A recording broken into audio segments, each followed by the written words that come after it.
So in this module for English for academic and professional purposes, Quarter 2, Module 2, Defending a Stand on an Issue by Presenting Reasonable Arguments, you will be able to defend a stand on an issue by presenting reasonable arguments supported by properly cited factual evidences.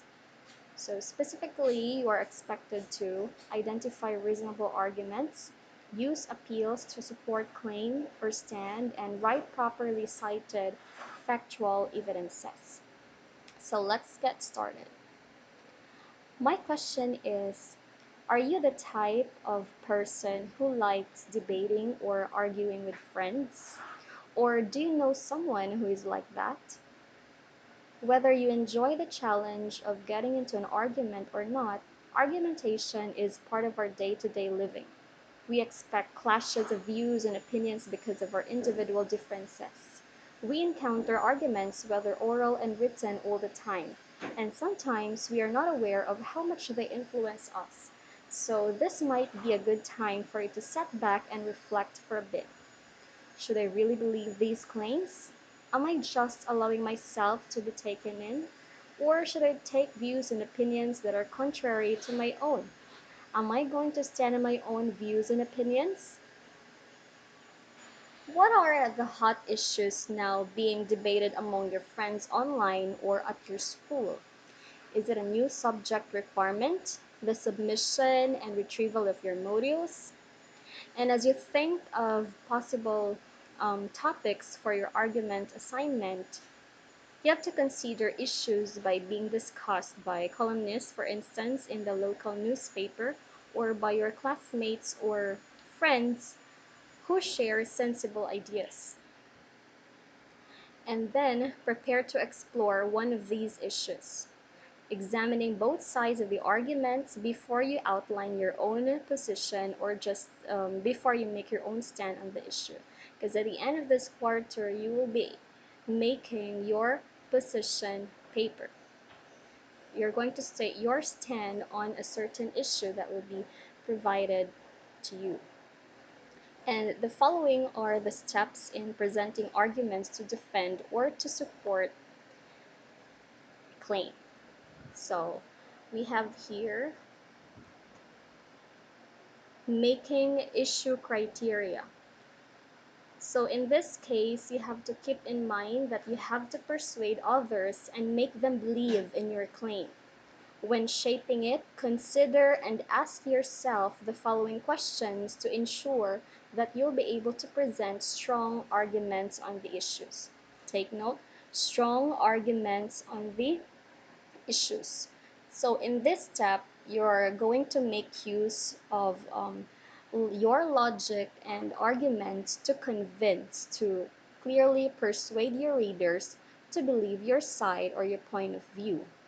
And these questions may help you. First, is it a real issue with genuine controversy and uncertainty? Or you may ask yourself if you can identify at least two distinctive positions. Or are you personally interested in advocating one of these positions? And is the scope of the issue narrow enough to be manageable? So I hope you're able to take note of these guide questions for you to make issue criteria.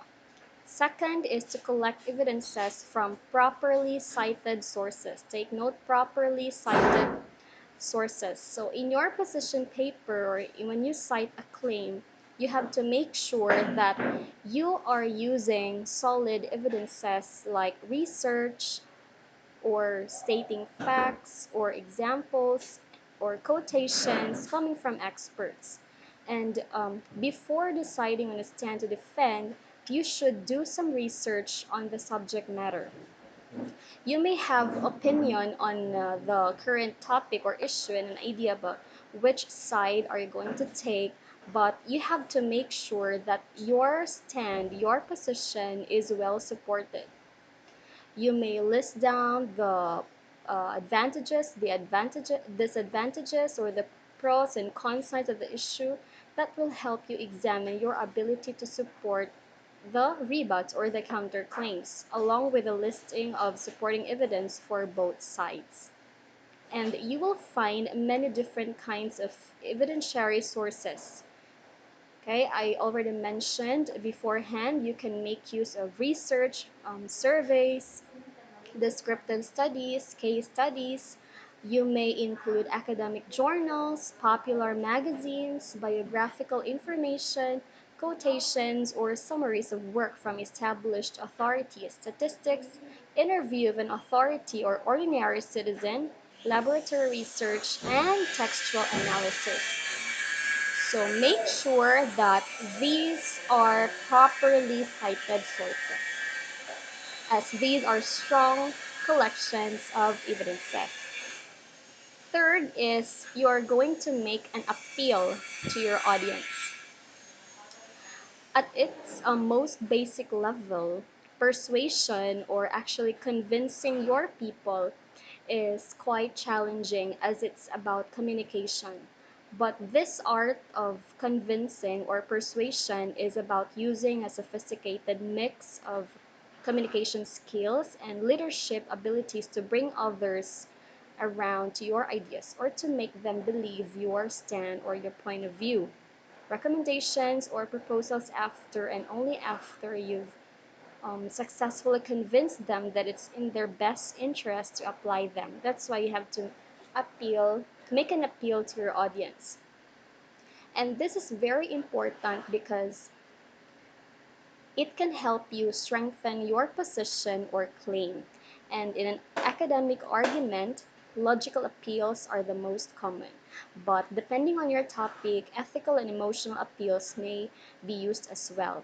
And your claim or your position, your stand on the issue may be supported through these different types of appeals. So let me introduce to you the first one.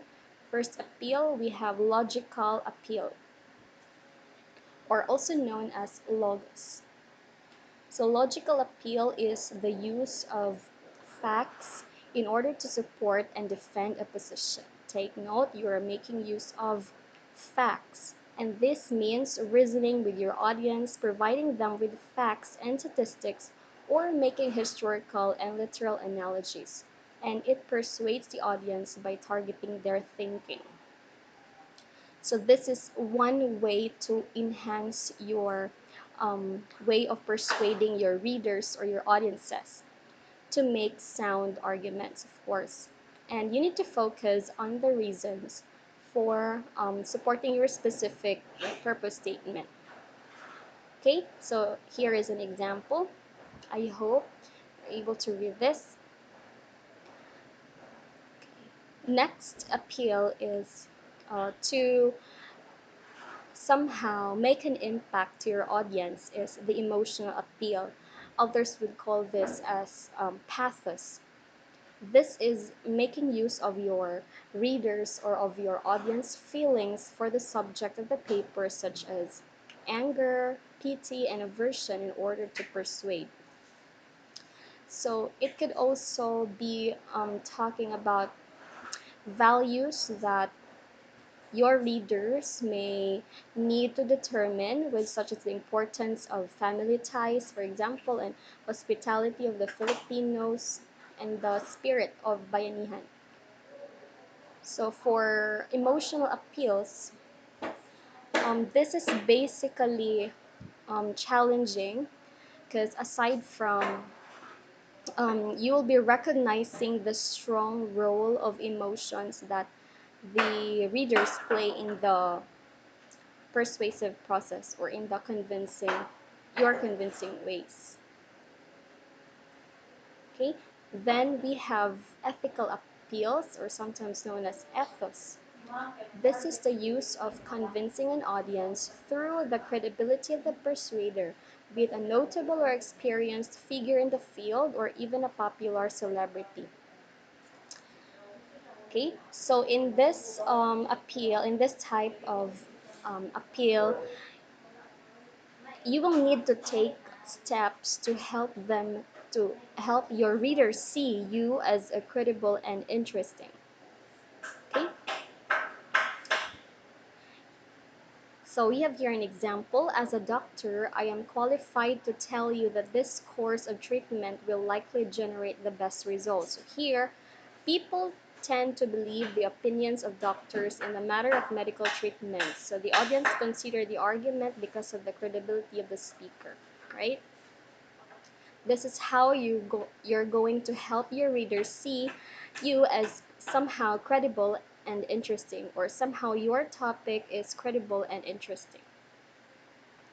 Then we have the next step, organizing your viewpoints or arguments. So this is typically you're basically asked to take a position on an issue or topic and explain and support your position with research from reliable and credible sources. So in this, you have to make sure that you are clear within your thesis statement, and you should have reasons or points of discussion that help you to support your argument.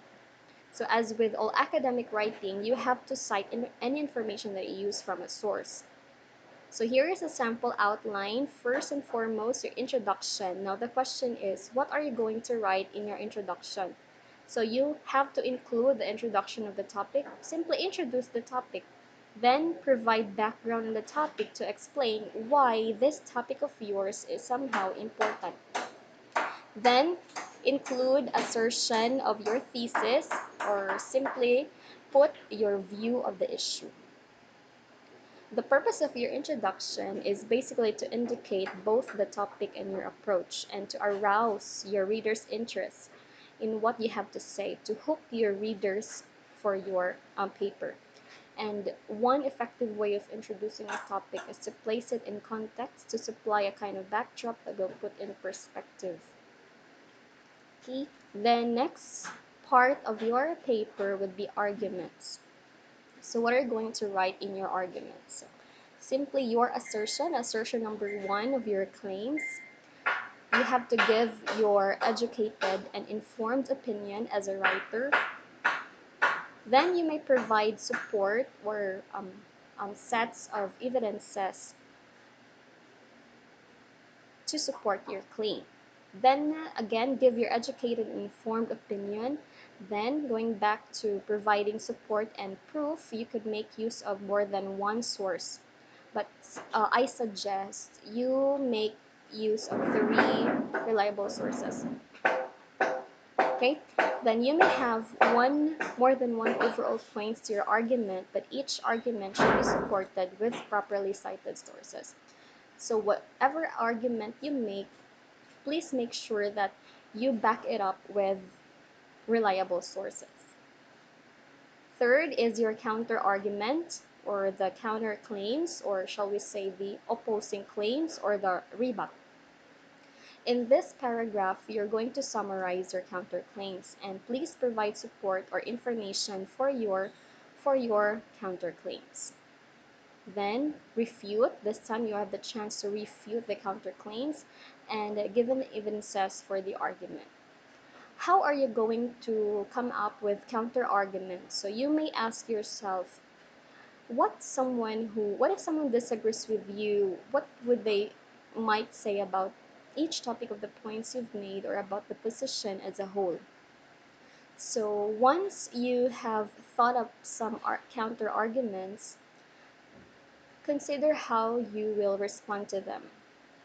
Like when you can see that your opponent has a point, but explain why your audience be be accepting your argument, or somehow will you reject the counter argument and explain to them why it is mistaken. So either way, you will want to leave your reader with a sense that your argument is somehow stronger than the opposing argument. You have to emphasize that.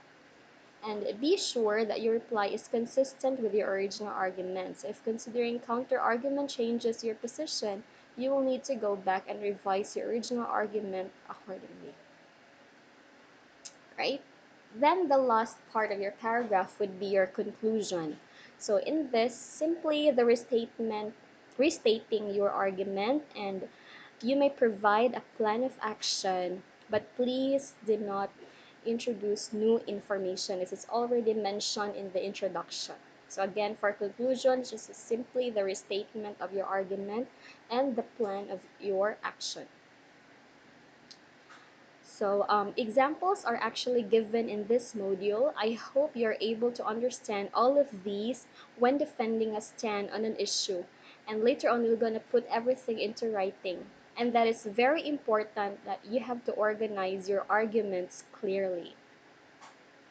Okay, thank you for listening. Have a great day.